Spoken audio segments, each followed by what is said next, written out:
Hello बच्चों। यहां दिया है particle is projected at an angle of elevation alpha after t seconds it appears to have elevation angle beta as seen from the projection point then initial velocity will be clear। तो देखो इसमें ये कुछ इस तरीके का है कि जैसे यहां पे हम लोगों ने एक प्रोजेक्टाइल एक पार्टिकल था जिसको हम लोगों ने प्रोजेक्ट किया। क्लियर। ये इस तरह का कोई भी पाथ ट्रेस करते हुए जा रहा था। इनिशियल डायरेक्शन जो आप लोगों के पास दिया गया है ये कुछ भी u है यहाँ पे इनिशियल वेलोसिटी और ये एंगल दिया गया है अल्फा और किसी भी पॉइंट पे ये पहुंचा मान लीजिए यहां कहीं पे। तो अब बोला गया इसका एलिवेशन एंगल आपको बीटा दिख रहा है, मतलब ये एंगल आपको बीटा दिख रहा है। तो ये जो बीटा होगा तो ये हम लोगों के पास इसका कोई वर्टिकल डिस्प्लेसमेंट होगा और ये हॉरिजॉन्टल डिस्प्लेसमेंट होगा। तो अगर हम लोग यहां से लिखें टेन बीटा तो क्या tan beta is equal to आपको परपेंडिकुलर अपॉन बेस मिलता है बराबर। अब देखो परपेंडिकुलर जो भी हम लोगों के पास है this one is vertical displacement. तो वर्टिकल डिस्प्लेसमेंट की बात करोगे तो यहां से s बराबर ut plus half at square हम वर्टिकल के लगा सकते थे, मतलब यहां से y बराबर आपको मिलेगा u sine alpha t minus 1/2 gt square.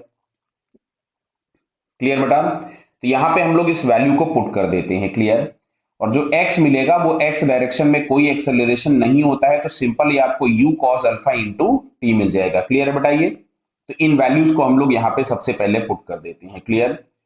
तो y इज इक्वल्स टू आपके पास आ रहा है यहां से u sine alpha T minus 1/2 G T square upon x की जगह पे हम लोगों के पास आ गया u cos alpha into T. इस t से t तो पहले कैंसिल कर दो, ये हमारे पास आ गया tan ऑफ बीटा।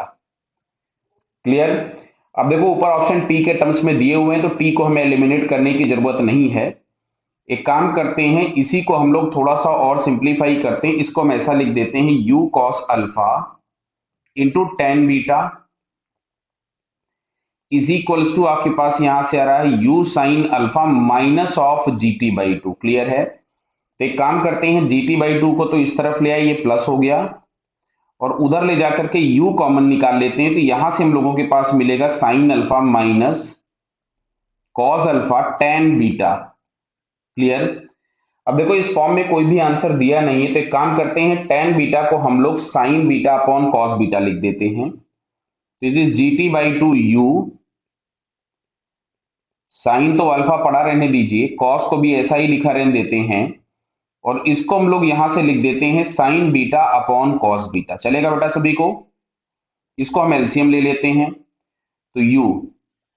अब देखिए नीचे तो हम लोगों के पास कॉस बीटा एलसीएम आ गया, यहां पे हम लोगों के पास ही आ रहा है sine alpha cos beta minus of cos alpha sine beta. Clear बताइए। तो ऊपर देखो तुम्हारे पास लिखा है sine of alpha minus beta का फॉर्म, मतलब इसको हम लोग ऐसा लिख सकते थे u G T cos beta by two. Clear. इसको मैंने कॉस बीटा को उधर मल्टीप्लाई कर दिया और यहां मिल रहा है आपको sine of alpha minus beta का फॉर्म। तो आपसे अगर u पूछा गया था तो u का आंसर हमारे पास आ जाएगा जी T cos beta upon two into sine of alpha minus beta. तो बेटा देखिए ये फॉर्म कोई दिया है या फिर हमको और चेंज करना पड़ेगा। जी T cos beta upon two times sign of alpha minus beta. तो ये हम लोगों को सेकंड वाला आंसर दिख रहा है, ये क्लियर है। तो इसका करेक्ट आंसर हमारे पास कौन सा हो गया, सेकंड। ओके बेटा, ऑल द बेस्ट।